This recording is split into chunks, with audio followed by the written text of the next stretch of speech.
अस्सलाम वालेकुम दोस्तों, कैसे हो? मुझे मेरी आप सभी सही हो गए। न्यू अपडेट के साथ मैं आपके सामने फिर हाजिर हो चुके हैं। अगर आप कुवैत में रहते हैं या कुवैत की खबरों से हमेशा के लिए अपडेट रहना चाहते हैं तो इस वीडियो को ज़रूर पूरा देखें, क्योंकि मैं आपको इसमें काफ़ी ज़्यादा बेहतरीन इन्फॉर्मेशन देने वाला हूं। और अगर आप कुवैत से छुट्टी पर आए हैं तो आप ये वीडियो ज़रूर देखें पूरा, क्योंकि इसमें काफ़ी बड़ी अपडेट जो है वो मैं आपको बताने वाला हूँ। तो चलिए फिर वीडियो शुरू करते हैं। लेकिन उससे पहले मैं आपको बता देता हूं, अगर आप हमारे चैनल पर पहली बार आए हैं तो चैनल को सब्सक्राइब करें और साथ ही साथ बेल आइकन ज़रूर प्रेस कर दें, ताकि इन फ्यूचर आपको लेटेस्ट अपडेट मिलती रहे और आप हमेशा हमारे साथ में जुड़े रहें। तो सबसे पहले अपडेट की तरफ बढ़ते हैं। जैसे कि आपको मालूम है, फरवनिया से जो है वो कर्फ्यू हटा लिया गया है और काफ़ी ज़्यादा बड़ी तादाद में जो था फरवनिया में कर्फ्यू लगा हुआ था, यानी कि काफ़ी ज़्यादा दिनों से जो था फरवनिया में कर्फ्यू लगा हुआ था। लेकिन अभी फरवनिया के हालात को देखा जाए और जो कर्मचारी वगैरह हैं सारे कर्मचारियों ने देखा, और उसके बाद में जो था, जैसे कि पहले वहाँ पे मार्केट वगैरह खुलती थी, चाहे वो फिश मार्केट हो, अदर कोई भी मार्केट हो, पहले की तरह ही वहाँ पे काम चालू हो चुका है। लेकिन जैसे ही गवर्नमेंट के कर्मचारी जो देखा, उन्होंने घूम फिर के और देखने के बाद में ये बताया गया है कि इस मार्केट से खुलने के बाद में जो भी सामान थे एक्सपायर होने वाले थे वो बेचे जा रहे हैं, और बेचने के बाद में लोग काफ़ी बड़ी तादाद में जो है वो मार्केट के अंदर आ रहे हैं। तो इस पब्लिक से जो था इस मार्केट की बिना पे कोरोना का और भी ज़्यादा खतरा बढ़ रहा है।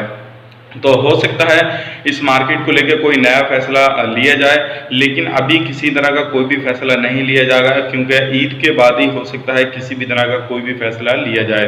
तो अगर आप भी फरवनिया में रहते हैं या किसी भी इलाके में रहते हैं तो किसी भी मार्केट में जाते हैं तो थोड़ा सावधानी बरतें और मास्क वगैरह का ज़रूर यूज़ करें और ग्लव्स वगैरह का यूज़ करें, ताकि आप जाएँ तो आपको किसी भी तरह की कोई भी परेशानी का सामना ना करना पड़े। बढ़ते हैं अगली अपडेट की तरफ। अगली अपडेट ये है, जैसे कि आपको मालूम है 1 अगस्त से जो है कुवैत एयरवेज जो है वो अपनी फ़्लाइटें चालू करेगी, लेकिन फिर से शेड्यूल को चेंज कर दिया गया है, जिसमें कि इंडिया, पाकिस्तान, बांग्लादेश, नेपाल, इन कंट्रियों के लिए कोई भी फ़्लाइट नहीं है जो कुवैत से चालू होने वाली है, और अलग देशों के लिए जो है 7 देशों के लिए वो फ़्लाइटें हैं। तो आगे देखते हैं क्या होता है क्या नहीं होता है, लेकिन अगर आपको सफ़र करना है तो आप सफ़र कर सकते हैं। अब उसके हवाले से क्या होता है क्या नहीं होता है, किस कंट्री के लिए कौन कौन सी फ़्लाइटें होती हैं, और भी अगर चेंजेस इसमें होंगी तो मैं इंशाल्लाह आपको तुरंत अपडेट करूंगा। बढ़ते हैं अगली अपडेट की तरफ। अगली अपडेट जो निकल के आ रही है वो ये आ रही है, जैसे कि आपको मालूम है, अगर आप कुवैत से छुट्टी पर आए हैं और आने के बाद में आपका 6 महीने के बाद में वीज़ा एक्सपायर हो गया या एकामा एक्सपायर हो गया, तो आपको बहुत ज़्यादा परेशानी होने वाली है अगर आपका कोई भी वीज़ा एक्सपायर हो गया हो। तो अगर आपको वापस जाना है कुवैत के अंदर काम करने के लिए तो सबसे पहले आप अपनी कंपनी को, क्योंकि अगर आप कंपनी में काम करते हैं, जो बड़े बड़ी कंपनियां होती हैं वो ध्यान नहीं देती हैं जो बंदे छुट्टी पे आ जाते हैं, या तो आप अपनी कंपनी को जो है फ़ोन करके मालूम कीजिए, या फिर आप अपने कफिल के पास में फ़ोन करके मालूम कीजिए। अगर आपका एकामा वगैरह एक्सपायर नहीं हुआ है तो आप जो है वो सफ़र कर पाएंगे, अदरवाइज सफ़र नहीं कर पाएंगे। तो आप अपनी कंपनी को ज़रूर बात कीजिए। अगर आपका एकामा एक्सपायर है तो उनसे बात करने के बाद में अपना एकामे की जो है डेट बढ़वा लीजिए, क्योंकि कुवैत गवर्नमेंट ने जो है बोला था कि किसी भी तरह का कोई भी वीज़ा हो, अगर आप छुट्टी पे आए हुए हैं तो आपका 2020 के लास्ट तक तो जो है वो वीज़ा एक्सपायर नहीं होगा।